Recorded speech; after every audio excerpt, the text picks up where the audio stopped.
Well, our second interview here in the Brule Suite, another call for cash from Department of Infrastructure. Jeff, in charge of our roads and making sure people get to work, especially on this occasion, because I'm looking at a salt barn you want to construct. This is a barn full of salt. Is it exactly what it says on the tin? It's a barn construction that we're hoping to put in the Balthain estate in the south of the island. It's intended to hold 5,000 tonnes of salt.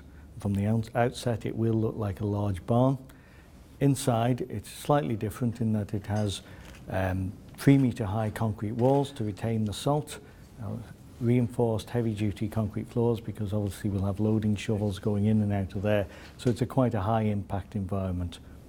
Okay, salt for winter. I mean, I thought we had loads of this and we kept it Clenduff or whatever, and you know, everything's fine. Why do we need a new place and more areas to collect this salt? Yeah, we've got approximately 5,000 tonnes of capacity on the island at the moment, which traditionally has been plenty of capacity. We have 3,000 tonnes at Clenduff, 2,000 tonnes at Ellerslie. However, in the last 2 severe winters that we had, we were getting very close to running out. Indeed, if we'd had a further snowfall, we would have run out of salt supplies. Is that to keep all the roads open though? I mean, that's what you were aiming for. That was to try and keep everywhere open and to keep improving conditions through that prolonged cold period, which is not normally the weather pattern that we see in the island. What was different this time, which really has made us review our plans, is that salt supplies are usually available by the shipload 4,000 tonnes within 2 to 3 weeks of placing an order.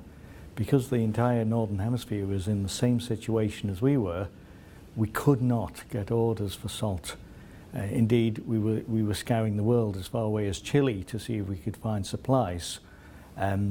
Unsuccessfully, companies that we normally deal with would not accept an order for delivery within the next 12 months. That's how severe the shortage of supplies were.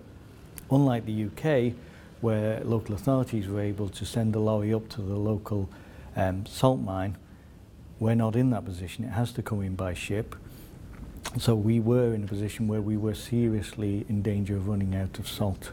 How close did we get, did you say? We were down to within 1,000 tonnes.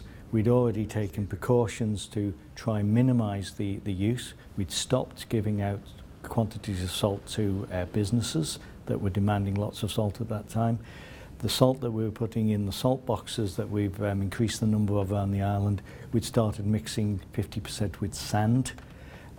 We'd even gone to the extent of using quarry dust instead of salt on the estate roads, some of the estate roads in the island, to give vehicles a little more traction. Slowly we were having to withdraw our service, and ultimately it would have ended up that we would have maintained the roads between Douglas and the larger conurbations. The rest of the island would have been struggling.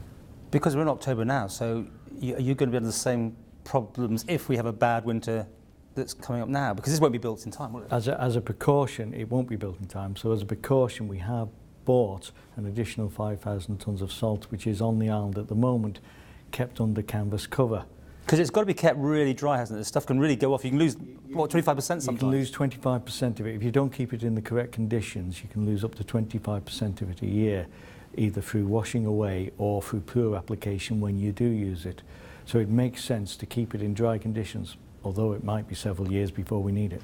And the cost, is it going up all the time to get this salted in anyway? I mean, it must be in demand by the sounds of what you're saying. The cost of salt is always going up. What local authorities in the UK and Ireland and what we're intending to do is they are now holding higher strategic reserves, because as I say, everybody was struggling to find salt. Okay, how much is this going to cost? It's going to cost approximately 630,000, including all of the professional fees and the construction cost of £518,000. Was this money you'd already allocated, or was this a cash call basically you're asking for? It was identified in the Pink Book a year or so ago that we would need to build this facility. What's the feeling like with the members when you spoke to them?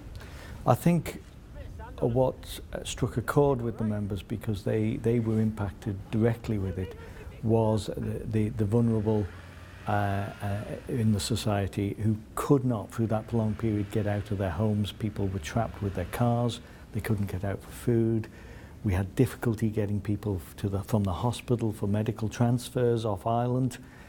And a lot of the MHKs this morning really sort of resonated with that, because they were the brunt of some of those calls that people were finding great difficulty, even to the point of going to the post office to pick up your pension suddenly became a very treacherous journey. Did you make a good business plan then? We've done a business plan. I mean, you made a good presentation, everyone happy? You think you're going to get the money? We'll have to wait and see. It's for the members to decide.